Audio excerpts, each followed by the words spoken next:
So last week I found that word psychotechnology sitting in my junk drawer. You know, it's one of those things you kind of forget about, but you can't really truly forget about it. I'm deconstructing a term like psychotechnology, and I point out its embeddedness in one of the three meta worldviews. That isn't to say I'm not going to use the language. I'm just going to remember some of its embedding when I do use the language, because some of that embedding will continue to impact what I call my consciousness committee. Such an interesting word, psychotechnology. And so I just started thinking about it again, and really actually started thinking about all of the little Vervaeke words. What comes to the top of your mental salience hierarchy?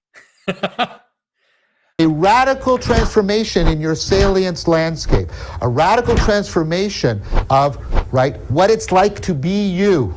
Vervaeke's been just wonderful in terms of giving me language for stuff that I've known but couldn't talk about. To say I'm not going to use the language. There's probably a fancy Vervaeke word for what I'm describing. To say I'm not going to use the language. One of the things that John has done is that he's really created a powerful vocabulary to talk about the things. And so when I don't know what to say, sometimes I'll just reach it. I'll have my little John Vervaeke dictionary. Is as I'm continue to realize the relevance of that concept, to say I'm not going to use the language. Fancy Vervaeke words, as some of the people in my community call it. Optimization of relevance realization, right? A sacred optimization of relevance realization. Is relevance realization and spirituality, that very fudgy word. The relevance realization. Worship is relevance realization. That's what worship. To say I'm not going to use the language, giving me language to understand, participatory knowing and all of this stuff. Use your language, it can scale, or to use my language, it's this inexhaustible fount. The amount of information available to you is combinatorially explosive. It is vast. It is overwhelming. The amount of things you could pay attention to in this room, you could look at that spot right there, or that spot, or the relationship between the spots. You can do that. You're capable of it. When you think about it carefully now, the amount of ways you could look at this room and attend to it is combinatorially explosive. So the first thing is you start to look at how did it even come into the corner in the first place? Right? How did it get there? You think about the lull, right? You had Peterson sort of drop out for a while. You had Peugeot and Vervaeke step into the space, and Vervaeke in particular came in with the meaning crisis and his whole lecture series. Well, with that is where a lot of this language originated from. Now, Vervaeke kept using this same language in a lot of his interviews and a lot of his conversations. And over time, you start to realize that everyone else starts to pick it up and they start to use it. And what you kind of realize is that, Vervaeke's language is a psychotechnology, right? It has shaped the way people think, and now they're thinking through it, right? They're thinking through relevance realization, and they're thinking through salience and salience landscapes and opponent processing, all these sort of various ideas. And it's just it's very intriguing, right? It's watching it happen in real time and then realizing that it's happened to yourself even more so. Right. Like maybe part of the character of this little corner is the language, the lingo, that's arisen partially out. Now work in relevance realization because we're trying to figure out what it is. I don't think is high enough on my salience landscape. Noticing, how much the language that people were bringing to this, both in their experience of it and their theorizing about it, was trying to bring back, is that the right word? To say I'm not going to use the language. And he seems to have this knack of inventing vocabularies which enter into all of our into our vocabularies. So many of the things that we've been talking about have been based in some of John's ideas like, to use a Vervaeke term, a psychotechnology. To say I'm not going to use the language. I'm going to use a little bit of my language, right, and becoming relevant and salient to us. It is always also simultaneously withdrawing in its combinatorially explosive reality. You're already influencing my writing quite a bit. To say I'm not going to use the language. Your course has given me a lot of additional language and insight. Is this idea of a cascade of insights. You're having an insight that's leading to another insight that's leading to another insight. Never been to a dojo, but to say I'm not going to use the language. What I can see from within your language, John, to say I'm not going to use the language. And as with picking up many things, you have to hear it a few times and listen to them, use it a few times until you really kind of get a grasp on this new language. And it's once you hear it a couple times, it's easy to latch onto and you can understand it. So, but some of the characteristics of it is that it is this thing that, well, it changes the way that you think. Ultimately, that's what a psychotechnology is. It's something that changes the way that you think. Once I started to grab the language and understand that better, I thought that was really useful.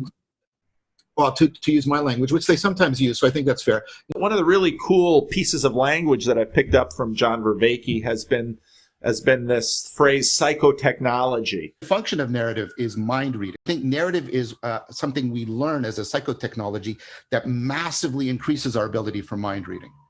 Right? It's participatory.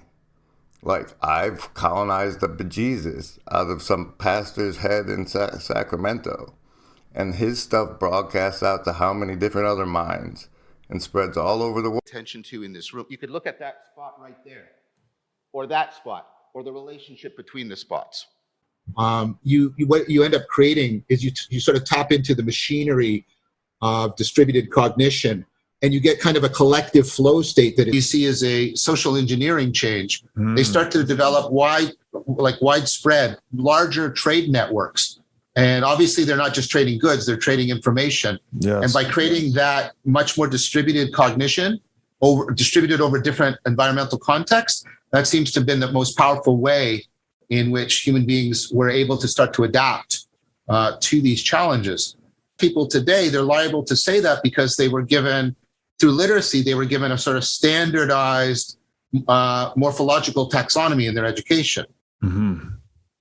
Human language is a psychic ability. I can make thoughts in your head by simply uttering certain small mouth noises. And the degree of fineness of the images that I can produce in your head and you in mine through the use of small mouth noises is something which we're still exploring. I guess the second thing is that it does almost have the psychic quality to it, right? It does. It sort of has this, you speaking language into someone else's mind, right? It's a lot like that. You're speaking into someone else's mind. And I guess it sort of made me think a lot about, what marketing does and how the branding works. And I guess it just made me think that having this kind of knowledge really, well, I think that it can, I guess it somewhat can protect you. Protect you from the dark arts, as they would say. But it's true, though. Like, you need to recognize that these things happen. And when you can realize that these psychotechnologies are, all of programming, the programming that's built into your TV set. This is what Grimm talks about all the time. And think about it, they call it programming. So we got to be careful about that. So when you get to the end of it, though, I keep thinking over and over again, I can't shake it, that these images and narratives may be called psychotoxins for their resemblance to physical toxins, which corrupt the human body when ingested.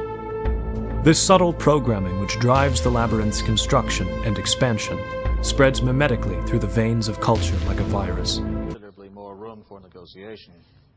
Therefore, in those sales, we are more likely to find that the official rise in mortgage rates has been offset somewhat by the respective rates of return on high-tech investments, which led to a surge in business capital spending and significantly increased the underlying growth rate of productivity. The capitalization of these higher... Mind the gap. Sam, I can only account for what occurs on the base. Victory was near.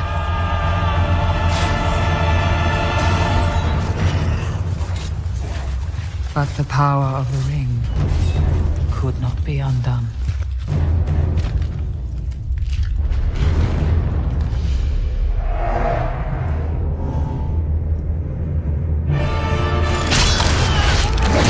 New supply was coming on even faster.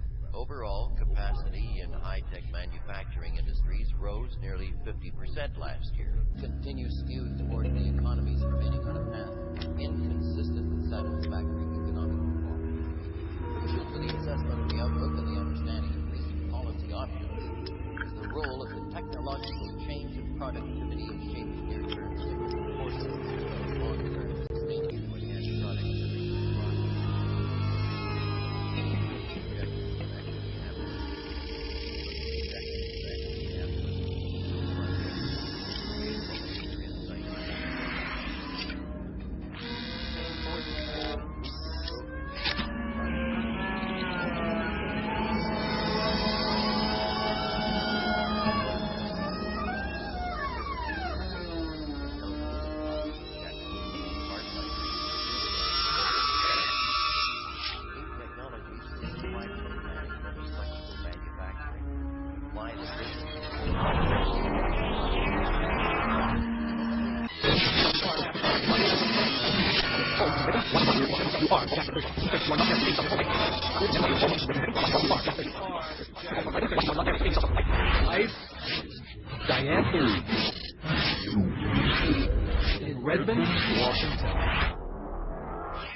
Thank you for your attention. In the series all converge on this issue of how do we zero in on relevant information and ignore irrelevant information? How do we deal with the combinatorial explosive nature of reality, of the options we have for action, all of that stuff? That there's just a vast amount of information we can pay attention to. There's a vast number of options for behavior we can consider. There's a vast amount in our long-term memory, and there's vastness in the number of connections and permutations. I keep on talking about distributed cognition because I think that's the most important thing. And my project, the objective of my project right now is secured distributed cognition. Because what Vervaeke's work and cognitive science in general has shown is we have this mistaken belief that I, who I am, who I think I am, is contained within my skin. And the fact is that the processing necessary for me, I, to function is not contained within my skin. What are the 4 E's? The proposals are that cognition is inherently embodied, that having a body is not just happenstance, but actually necessary and constitutive of cognition. Cognition is embedded, it is dynamically coupled to its environment. It's enacted, it's something we do through modifying our sensory motor engagement with the world, and it's extended. Most of our thinking is actually done collectively, not individually. Most of our problem solving is done by networking together. Cook our food, which I see as a kind of external digestion. Right. So one of the things that humans have been really good at is kind of outsourcing digestion to... People say that their canes serve as an extension of their body. You know, feels exactly like a body from the inside. It's basically started taking over a whole bunch of the functions of my brain. Things my brain used to do are now done by my iPhone. I mean, there's a million examples. Take memory. I mean, how many people use their brain to remember phone numbers anymore? Not me. You know, my iPhone does all the work. It used to be the biological memory used to carry the load. Now the iPhone is carrying the load for me, acting as my memory. If you continue gesturing while you're learning, you'll actually retain more information. Because as you move your hands, you create multiple mental hooks into the material you're learning. These hooks allow you to reel in information. Olson and Vygotsky and others, right? Like literacy is one of my prototypical examples. You're using literacy right now in your notes, right? And so what that does, notice what you've done. You've put your thoughts on paper, so you don't have to, you can reflect on your thoughts without having to hold it in working memory, right? You can go back and correct your thoughts. You can connect previous instances of when you were thinking to instances now to future instances. You could have me read it and connect so it just massively empowers your processing, right? Human genius lies in the way we are able to take facts and concepts out of our heads, using physical space to spread out that material, to structure it, and see it anew. Extend your mind. Extend your mind into your body by doing body scans. Extend your mind to your gestures by moving your hands as you explain the problem or concept you're struggling to grasp. And extend your mind throughout your workspace by putting up concept maps on your wall, creating digital mind maps, and constantly capturing ideas on notebooks, index cards, post-it notes, and loose-leaf paper so you can create powerful thought loops. By extending your mind into your body, gestures, and workspace, you expand your intelligence and think in ways your brain could not manage on its own. That's what I think Dialogos is. Dialogos is where you try to practice the opponent processing between individuation and participation, individual cognition and distributed cognition, so we can get the practice and the taste for what virtuous self-correction through and with each other actually is. Because originally I was thinking, like, how do you make a new psychotechnology? What would that even look like? What would a new psychotechnology look like? I know that Vervaeke and his group, they are working on the Dialogos project. And originally I thought that I kind of laughed at it a little bit. I thought it was just a funny thing that they kept saying. And then I'd hear everybody else say, yeah, we're having Dialogos. But I was wrong. I can say that. It's okay. And now I realize that what it is, it's much more like they're trying to construct a new psychotechnology, basically. Doing both of those. Your attention is constantly trying to open up possibilities and move you away from what's focal. And it's also trying to take you away from the peripheral and bring you back to the focal. And it's constantly doing this. And then wander away, focus back. Wander away, focus back. Right? And you're sacrificing the actual for the potential and the potential for the actual. This is at the core of what I call relevance realization.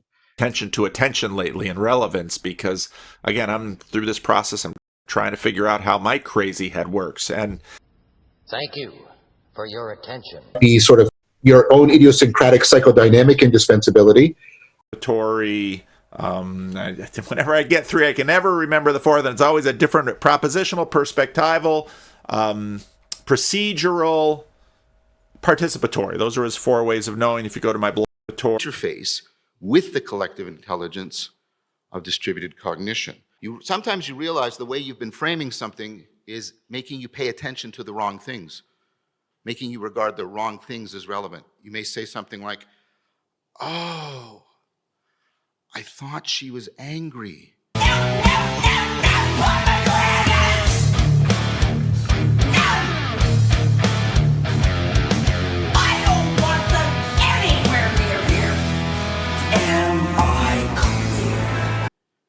But she's actually afraid. I've been paying attention to the wrong things. I hadn't noticed what I need to pay attention to. When you have that aha moment, that's a moment of insight. A cascade of insights. That's a moment of emergence, of new way of fitting yourself to the world. You break.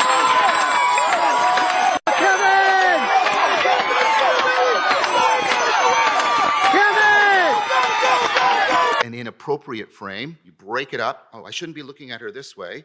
And you reorient, I should be looking at her that way. Frame breaking and frame making show up in insight. A cascade of insights. What we have is degenerate adversarial processing or echo chambering that is not addressing, but in fact exacerbating the meaning crisis and the wisdom famine within propositional tyranny. So all we have is endemic, endless ideological warfare.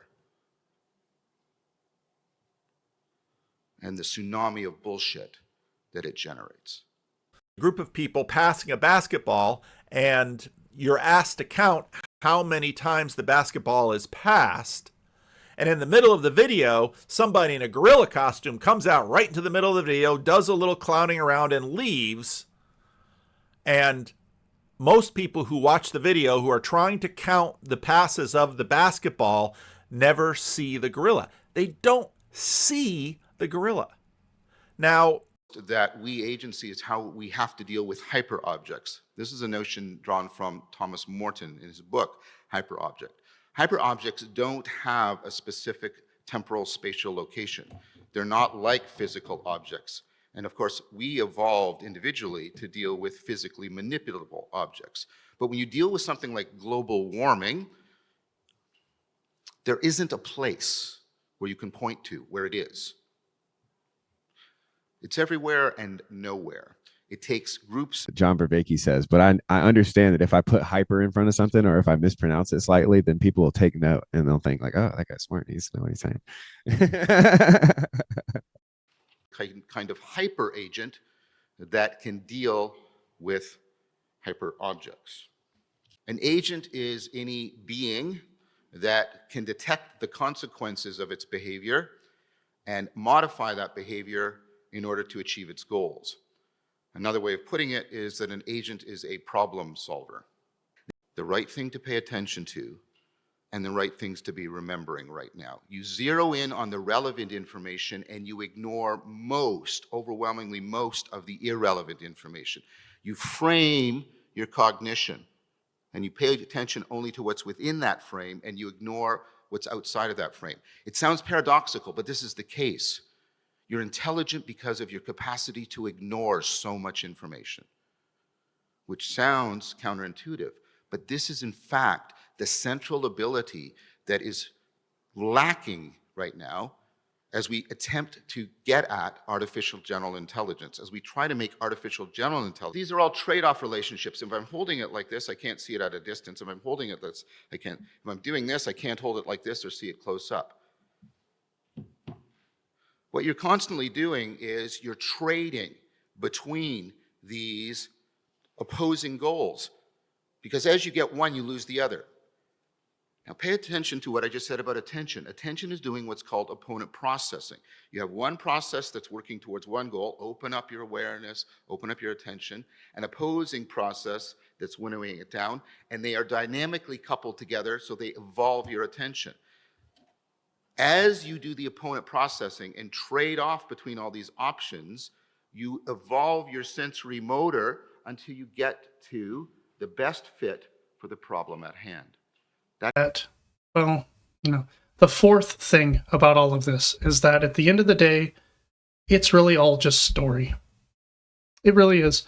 Everything seems to come back to being a story. All of these psychotechnologies, they really are just stories. Even though you may be able to take literacy and, extract these ideas out of your mind and put them on paper.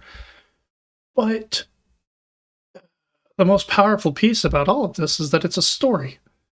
And that's sort of where my interests are taking me right now, is I want to dive deeper into story and just look at the foundational elements, the essence of what makes stories, and understanding your own story and trying to figure out how to go in and extract your own story out and to be able to tell it better, be able to listen to other people's stories better, and basically just come into the same realization that, we are stories and that we live in a big story. And when you realize you're part of a big story, then you can pay attention to different stories or listen to stories in a completely different way, and you can make a new story. Between how my cognition is doing relevance realization and taking the combinatorial explosion of indeterminacy and bringing it into selected determination, and the way the universe as a whole has got some principle that is moving between indeterminacy and determination. Again, I listened to Jonathan. And so I think enacting that, is that a narrative? I don't know, but it's something at least symbolic and conversational. And perhaps that's moving a little bit towards your guys' position. So in the perpetuation of the story, you can also see relevance realization happening, because you're going to get the compression that Jordan talks about, but you're going to get the continual variation on it in the storytelling, and then it's also going to constantly evolve as a story. Voice, which I've played in the past, John Vervaeke talks about the fact that story is a psychotechnology that we possess. And again, this is something that I thought of long before I started doing the Jordan Peterson stuff. I was thinking about maybe a book that I wanted to write, because I was thinking about the fact that we are stories.